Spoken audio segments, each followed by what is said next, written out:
पाटनम तरवो केचिद संदिग्ध चेत सहा। जब भगवान उखल से बंधे हुए खड़े हैं और कुबेर के उन दोनों पुत्रों का कल्याण कर दिया प्रभु ने, वृक्ष गिरे, बहुत जोर से आवाज हुई, ये सब कथा हम कल सुने हैं। तो वहां कुछ याज्ञिक ब्राह्मण भी आए हुए थे।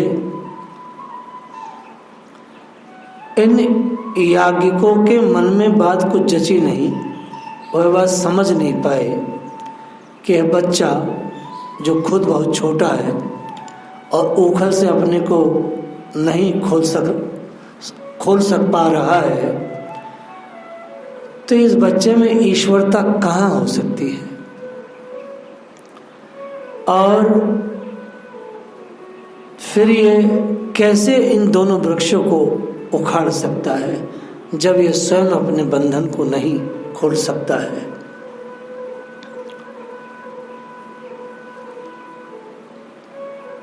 क्योंकि वह ब्राह्मण, या यूं मानो कि वो आर्य समाजी लोग वहां खड़े थे, वो देख रहे थे कि वो बच्चा वहां बंधा खड़ा है, वृक्ष सामने नीचे गिरे हैं, और वो यह भी सुन रहे थे कि छोटे छोटे बच्चों ने ये कहा कि बाबा इसी कन्हैया ने इन दोनों वृक्षों को उखाड़ा है और इन वृक्षों से दो बहुत बड़े बड़े आदमी निकले। वह आग से लिपटे हुए थे बाबा, और वो जल नहीं रहे थे, उनमें से आग निकल रही थी। देवताओं के शरीर से तेज निकलता, वो कहते आग निकल रही थी। यद्यपि उन याज्ञिक लोगों ने पहले भी सुना था कि पूतना को मार दिया है, तृणव्रत को मारा है, आदि सब चीजों को उन्होंने सुना था, लेकिन फिर भी तर्क और वितर्क कर रहे थे। उनके मन में कोई बात सिद्ध नहीं हो पा रही थी।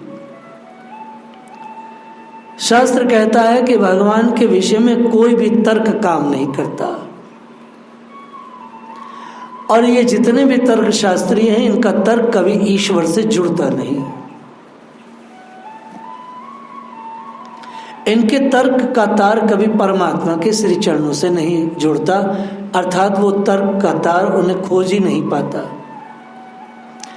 ये तार्किक लोग, ये निर्विशेषवादी लोग ना तो कभी भजन कर सकते हैं, ना तो स्मरण, और ना ही भगवान के तत्व को पूरी तरह से जान पाते हैं। ये कभी कोई निश्चय नहीं कर पाते। बच्चे कह रहे थे, दामनाम बद्धम सब आत्मजम, बाबा हमने खुद देखा। नंद बाबा हंस दिए। नंद बाबा ने विचार किया बच्चे वैसे ही हैं, तो बाबा हंस दिए ये सोच के कि बच्चों का मन बहल जाएगा। हाँ भैया तुम ठीक कहते हो, या कन्हैया ने जे की हो है, लेकिन अंदर से नहीं मान रहे थे।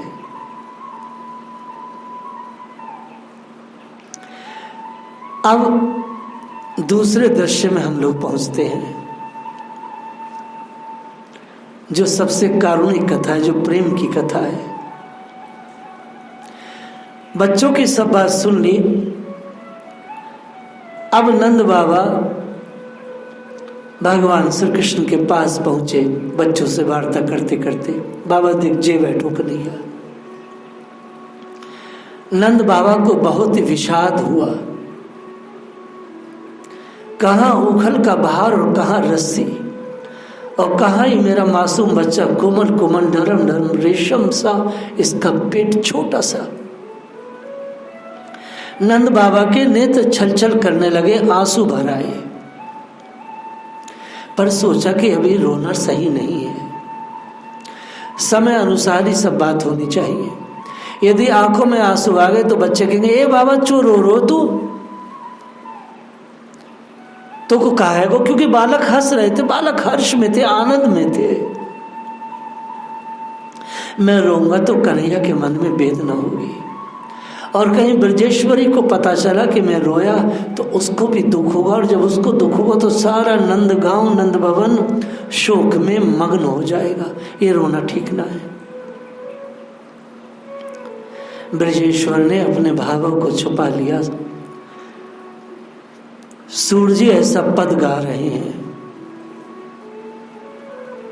परंतु वो अपनी वेदना छुपा नहीं पा रहे थे। आचार्य सुखदेव कहते हैं नंद बाबा ने बड़े हंसते हुए मुस्कुराते हुए चूमते हुए ठाकुर जी के बंधन को खोला,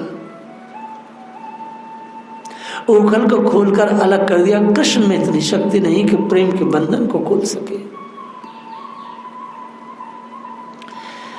जब नंद बाबा बंधन खोल रहे थे, कृष्ण से कैसे कुछ छुप सकता है, श्री कृष्ण ने देखा कि बाबा की आंखें नम हैं, आंखें बरसना चाहती हैं कि बलात् उनको पकड़े हुए हैं। भगवान का को ये दृश्य देख करके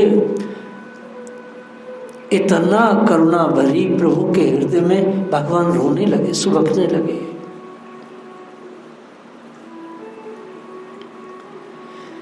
पहले तो आंसू आए नहीं थे, जब खोल रहे थे नंद बाबा तो आंसू आने लगे। ये प्रेम के आंसू थे, ये बाबा का प्रेम है। श्री कृष्ण ने देखा बाबा मुझसे प्रेम करता है, मैया का प्रेम मुंह पे नहीं है, तभी तो बांधे मोए बांधो है। बाबा के प्रेम को देख करके ठाकुर जी की आंखों में आंसू आ गए, ब्रजेश्वर की भी आंखों में प्रेम आंसू आ गए। बाबा ने कन्हैया को अंक में उठा लिया, गोद में ले लिया। अब आंसुओं से श्याम सुंदर का सिर धुलने लगा। यह अभिषेक हो रहा था।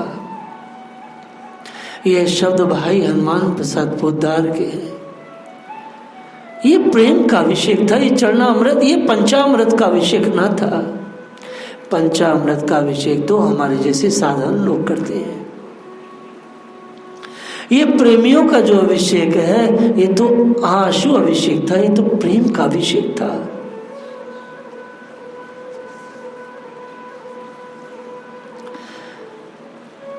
भगवान की बुआ कुंती ने भी परमात्मा का अभिषेक अपने आंसू से ही किया। पांडव तो सदैव भगवान का अभिषेक आंसू से करते, कभी कहीं दृश्य नहीं 1,00,000 श्लोक महाभारत में कहीं श्री कृष्ण का अभिषेक दूध दही इत्यादि से हुआ हो। गोपियां तो प्राय अपने अश्कों से ही उनका अभिषेक करती। प्रेम का अभिषेक तो आंसू से हुआ करता है। अब भगवान का मस्तक नंद बाबा की छाती से छिपाए ऐसे सटा हुआ था, आंसू का प्रवाह से चल रहा था।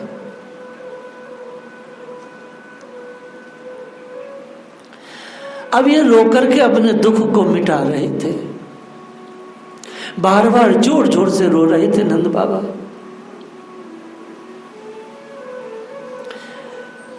श्री कृष्ण अनजाने से बनकर बोले, बाबा क्यों रोते हो? मानो नंद बाबा भी पूछते हो, तू क्यों रोता है?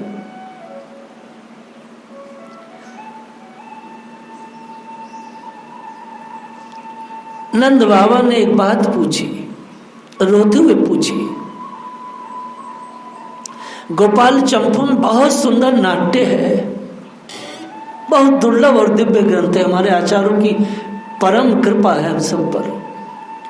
पुत्र कुतस्य खलु खलवदेहन चोलु खले निबंध जनती बद तमाम असी। हे पुत्र, कौन ऐसा दुष्ट बुद्धि है जिसने तुमको हठ पूर्वक ऐसे दुख का बोध दिया है, ऐसे बांधा है? वो कौन प्राणी है जिसने तुमको बांधा?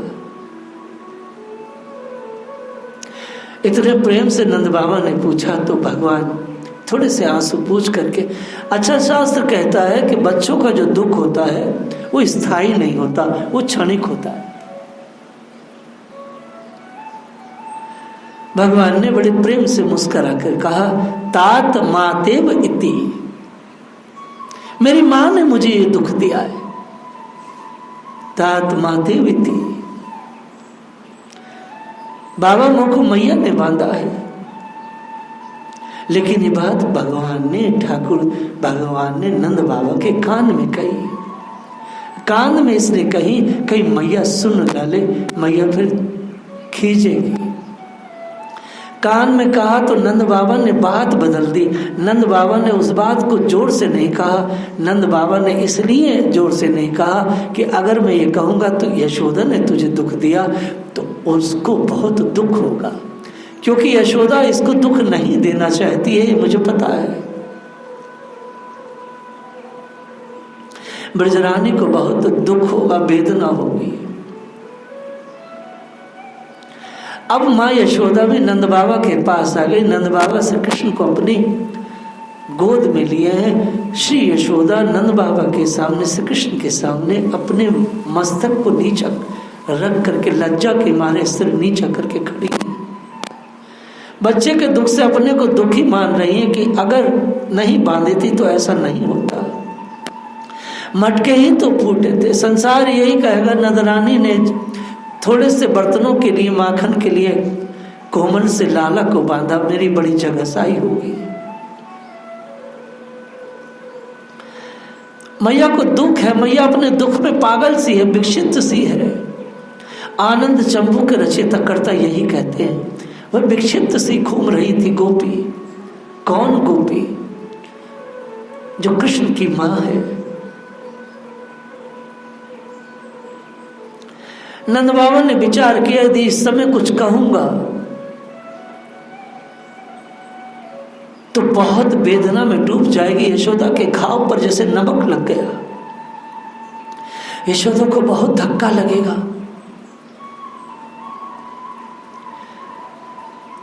बाबा कन्हैया को सहला रहे हैं, प्रसंग टाल दिया बाबा ने।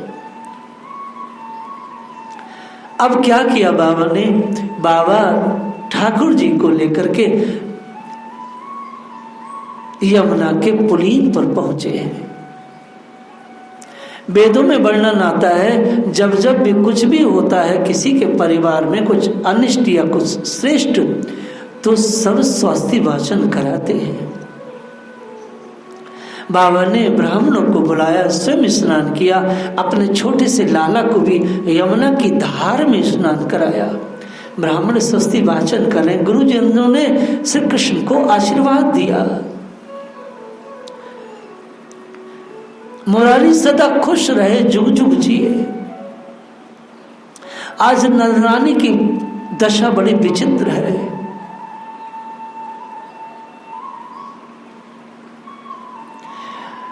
नंद बाबा ने भगवान के मुख पर हाथ फेरकर पूछा कि लाला, तू एक बात बता कि तू मां के पास जाएगा? तात सो मात्रम यशस्वी। तात सामने यशोदा थी।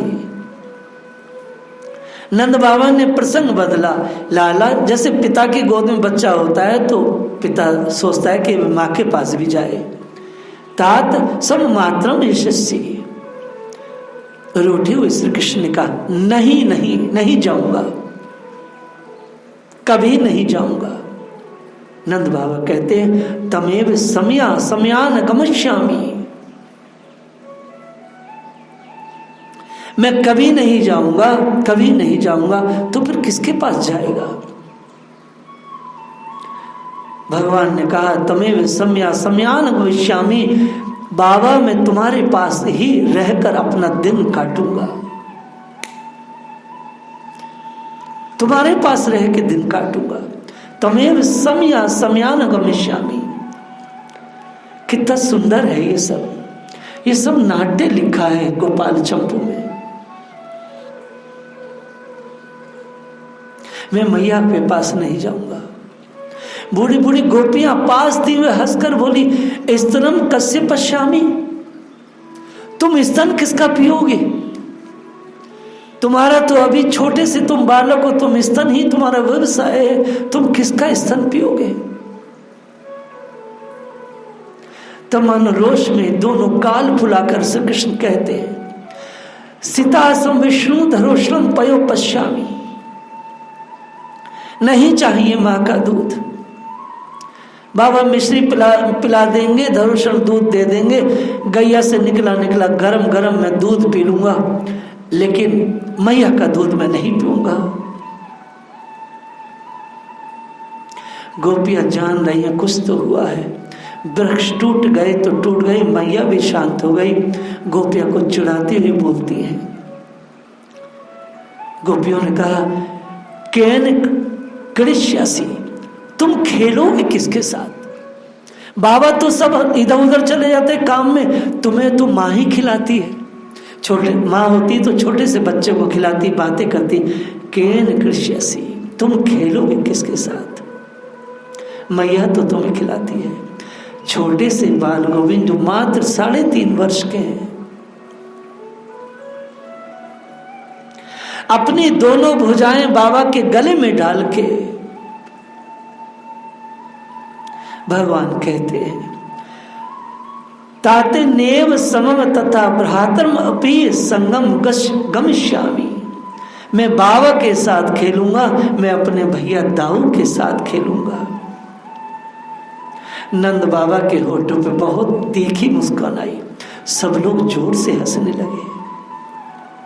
बोले, एक काम कर बेटा, तू करेगा ना? बोले हाँ। क्या? बोले, भ्रातु मात्रम कथम नानु गच्छसि।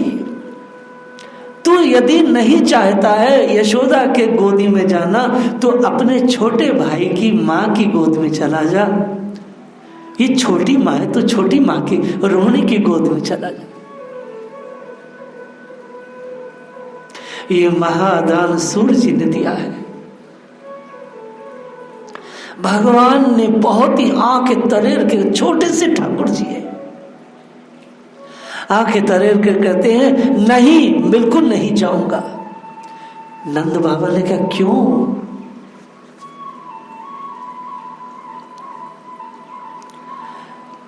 कहते हैं, माम विहायम पिया है। बोले बाबा, जब मैंने अपनी छोटी मैया को बुलाया तो ये मुझे देख करके भाग गई। मैंने कहा, छोटी मैया निक जल्दी आ, मोको मेरी मैया बांध रही है, तू आके मेरी सहायता कर। तो बाबा, ये छोटी मैया भी बैरी ने, ये भी मोको देख के भाग गई। मैं या की गोद में भी नहीं जाऊंगा। ये बाल सुख, ये माधुर्य सुख श्री कृष्ण ने अपनी माँओं को दिया, गोपियों को दिया, ब्रजवासियों को दिया, सखाओं को दिया। ऐसा सुख ब्रह्मा और शिव के पास नहीं है। ऐसा सुख लक्ष्मी, रमा इत्यादि के पास, सावित्री इत्यादि के पास नहीं है।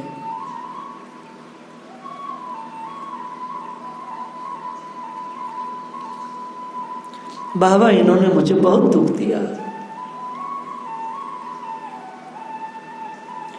रोने की आंखों में आंसू आ गए। आंचल से आंसू पूछती बोली, लाल इतना कठोर कैसे हो गया? देख मां, तेरी मां दुखी हो रही है। नंद बाबा की आंखों में आंसू है। पुत्र कथम कठोराए से माता तब दुखाए थे, मुख मिक्षते स्म। ब्रजराज की आंखों में आंसू आ गए। यशोदा रानी की चर्चा करते हुए ब्रजराज ने कुछ देर तक लड़ाया। इतने क्षणों में अपने बंधन के दुख को भूल गए भगवान। बचपन की उस शिशु लीला में ठाकुर जी डूबे हुए हैं।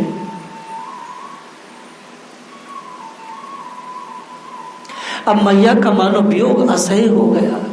भगवान मान नहीं रहे थे, रोहिणी सम्मुख खड़ी थी।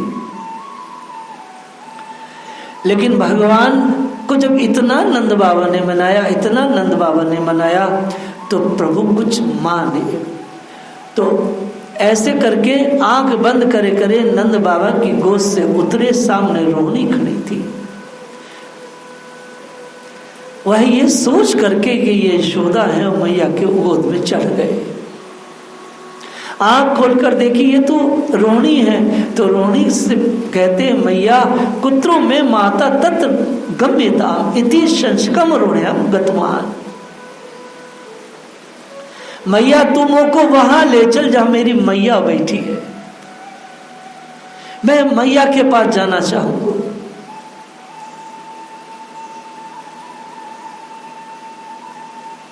माँ यशोदा तो तैयार ही खड़ी थी। रोहिणी जी की गोद से उतर करके भगवान माँ यशोदा के कंठ के हार बन गए। बस मूर्ति ने चिबुकुम दती साहब, माता की ठोड़ी भगवान ने ऐसे स्पर्श करी। मैया तो नीचे देख रही थी, मैया बालकृष्ण से निगाह नहीं मिला रही थी। भगवान ने माँ को लाड़ लड़ाते हुए उनकी चुबुक को ऊपर उठाया।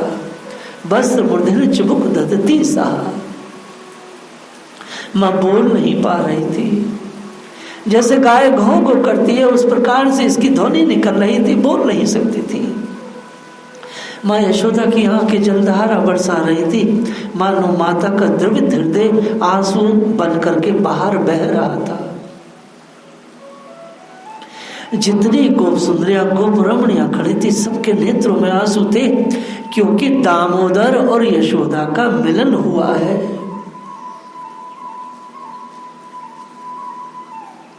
दामोदर यशोदा का मिलन जो हुआ है, नंद बाबा ने कृष्ण को बहुत मना करके यशोदा के पास जो पहुंचाया है रोहिणी के माध्यम से,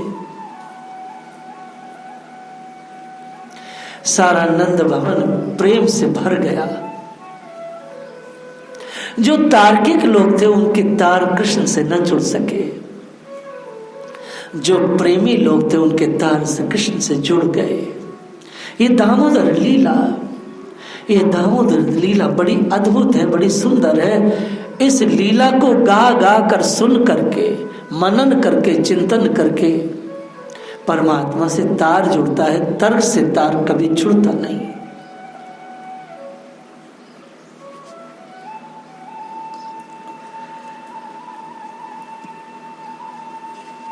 अब मैया को याद आया कि ये तो भूखा होगा, अब जल्दी से इसको कलेवा कराना चाहिए। अरोगत है श्री गोपाल सटरज सोज बनाई जसोदा रुचि के कंचन थाल। सूर प्रभु कहती जसोदा चिरंजीवी नंदलाल।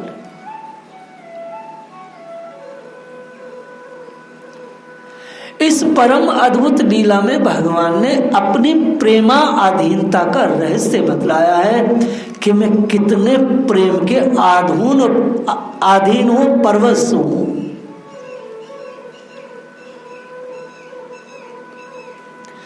इस दामोदर लीला में श्री कृष्ण ने काम को, क्रोध को, लोभ को, भय को, पलायन को, कृदन को, बंधन को, ये सब के सब जितने एलिमेंट्स हैं भगवान ने इन सब को स्वीकार किया। भगवान श्री कृष्ण यशोदा नंद के वात्सल्य प्रेम की मानो घनीभूत मूर्ति है। यह दामोदर लीला, उखल बंधन लीला मेरे द्वारा गाई गई। अखिल ब्रह्मांड के बहिर्मुख जीवों को जिनकी माया ने बांध रखा है वही श्री कृष्ण भगवान यशोदा मैया के रज्जू बंधन में आ गए, खोल न सके। जिनकी कृपा कटाक्ष का लेस मात्र प्राप्त करके जीवों को अनंतकालीन भव बंधन छूट जाता है, वह भगवान अपना बंधन स्वयं न खोल सके।